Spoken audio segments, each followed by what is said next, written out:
how conventional wisdom can destroy business value and how to fix it.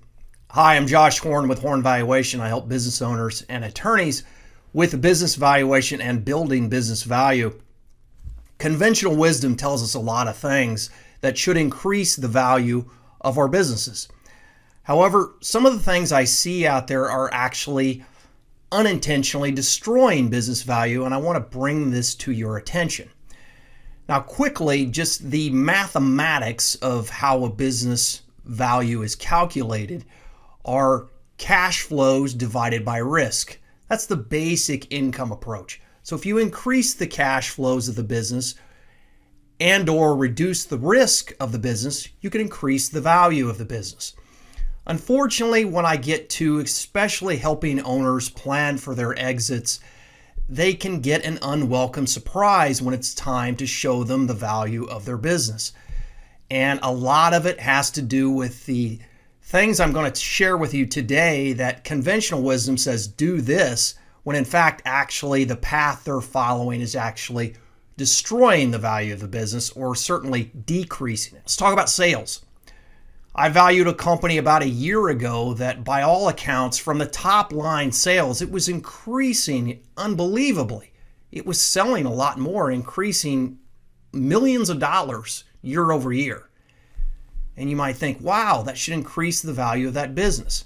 Unfortunately, the answer was no. Why? Well, I think a lot of it had to do with the mindset of sales for sales' sake. Any sale's a good sale, right? Wrong. They weren't pricing effectively. They weren't pricing enough to cover their cost of goods sold and various overhead. So that was resulting in a low margin. That was one problem they had.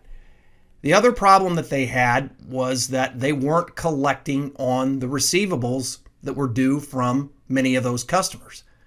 I, in fact, had to give them a pretty good haircut on working capital deficit because they had a large over 90 days balance from their customers.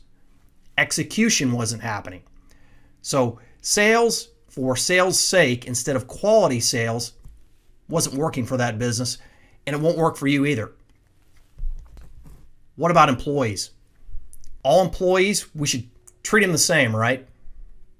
Wrong. A few weeks ago, a few accounting firms in my industry made headlines because they implemented across the board salary decreases in this coronavirus environment. And I have no idea why they did this. The question I want to ask to you and to them, if they were sitting here, is, are all your employees the same? Unlikely. But that's the signal you sent. And that's the problem. You have top performers, you have medium performers, and you have low performers. Hopefully you have the low performers on a path to either move up or out of your company. And if you're looking for a way to implement this, I highly recommend the book Traction and the People Analyzer, where you can go through the steps of figuring out if they get it, want it, have the capacity to do it, which is a pass-fail, and then screening them across the company values and having individual scorecards for employees. They aren't all the same, and an employee should never be surprised by their performance review. Unfortunately for those firms, what I suspect is when the economy turns around, the A players that got treated the same way as the C and D players, they will bolt. They'll be out of there because they were treated the same as everyone else. How about sales and marketing? More is great, right? Spend more, get more customers, get in front of more meetings, more money. Does that work? Sometimes, but often not. And what I see a lot of businesses should probably do instead is spend more time than money and actually niche their services to get in front of their ideal customer, understand their needs. And when you get really good at this, you can understand their needs even before they even realize they have them.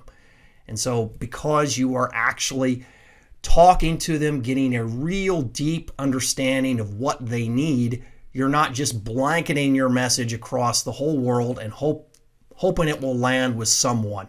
and they'll show up and be a customer.